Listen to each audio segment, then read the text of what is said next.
Christmas Fellowship sa LGU Ozamis, pasalamat panagiusa og positibong panglantaw alang sa kaugmaon sa dakbayan gitutukan ni Bernal Texon ang maong balita. Ani ang iyang report.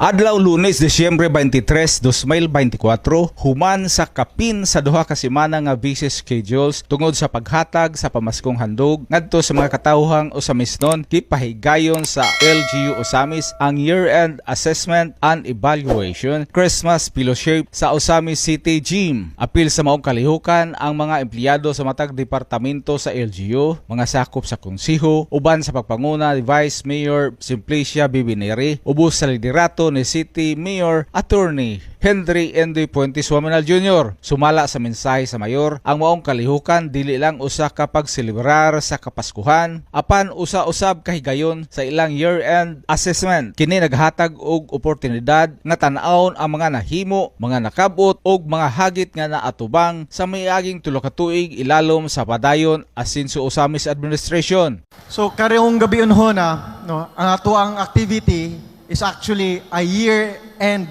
assessment.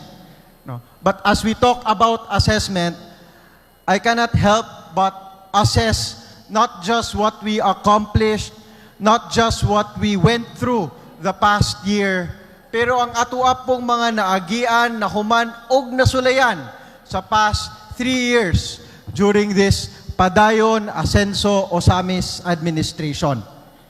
Gihisgutan ni Mayor Indy ang hagit sa panudlanan tungod sa pakyas nga pagsenso sa PSA hinungdan sa pag-ubos sa nasudnong pundo alang sa Ozamis. Bisan pa man niini napalapad gihapon ang serbisyo sa administrasyon. Lakip na ang free hospitalization program alang sa mga residente sa syudad. Kung makahinumdum mo adtong pinakauna nato nga Christmas party ani nga administration, ako ang gi-share sa inyo ang mga challenges labaw na sa panudlanan sa ato ang syudad. Ako aman tong na-explain nga tungod sa pakyas nga census sa PSA, no? Ingubos ang ato ang appropriate allocation gikan sa national sa NTA nato gikan sa national government, no? Pero bisan pa man ana nga limitasyon, no? Siguro wala pud gyud makasulti nga ing minus ang mga programa sa asenso diri sa syudad sa Ozamis.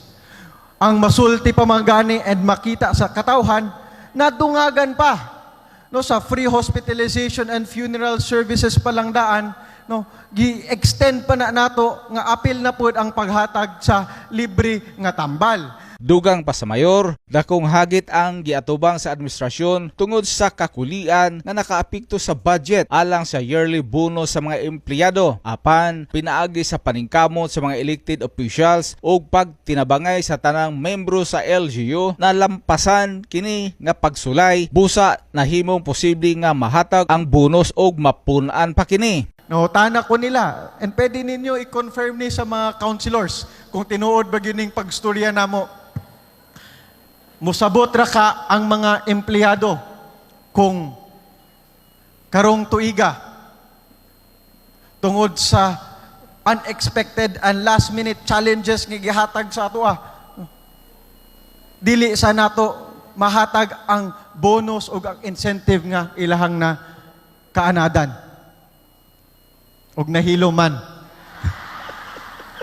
They reminded me no, nga posible ni tanan, no, dili lang tungod sa pagpaningkamot namo mga elected officials, no, pero sa pagpaningkamot nato tanan miyembro sa LGU of Ozamis. Ang pagpaningkamot nga mo'y nagyawi pod nga nalampasan nato tanan mga challenges nga ato ang giagian the past 3 years, angay pod og suklian namo og pagpaningkamot nga kung unsay inyuhang naandan na, unsay inyuhang gi-expect, no, nga bisan pag maglisod-lisod, no, kami na'y bahala mangita og paagi para mahatag gyapon sa inyo I don't know giunsa to namo ni Attorney Sam, pero salamat sa Ginoo bisag unsaon nahimo ra gyud nga ang madawat sa regular employees karon maabot no 55,000 pesos. Dugang pa ni Mayor Indy.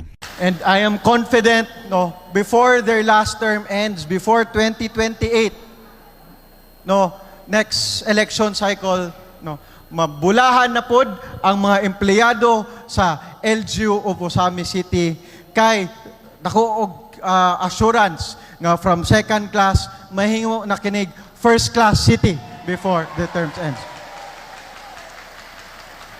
And I'm looking forward to see you and to celebrate that occasion with you, not if that time comes, but when that time comes. Natapos ang mensahe ni Mayor Indy, pinaagi sa paghatag sa giandam nga mga sorpresa, makalingaw nga mga dula og mga special 3-in-1 food packs gikan ni Provincial Governor Attorney Henry S. Waminal, Second District Representative Congressman Sanso Fernando Anlo Fuentes Waminal, Mayor Indy Waminal og Asinso Osamis Administration og Asinso Pinoy Party List. Ang year-end assessment and evaluation and employees Christmas fellowship sa LGU sa Amis nagmalampuson uban ang positibo nga pananaw o commitment sa administrasyon nga ipadayon og mamahimong makanaunayon ang pag-uswag sa dakbayan uban sa pagtan-aw sa kaugbaon ug paglaom sa tanan alang sa mas daghan pang maayong kabag-uhan ug kalampusan alang sa padayon Asinso Osamis kanunay Asinso Osamis alang sa Osamis Today. Ako si Bernal Pitch. Salamat, Bernal.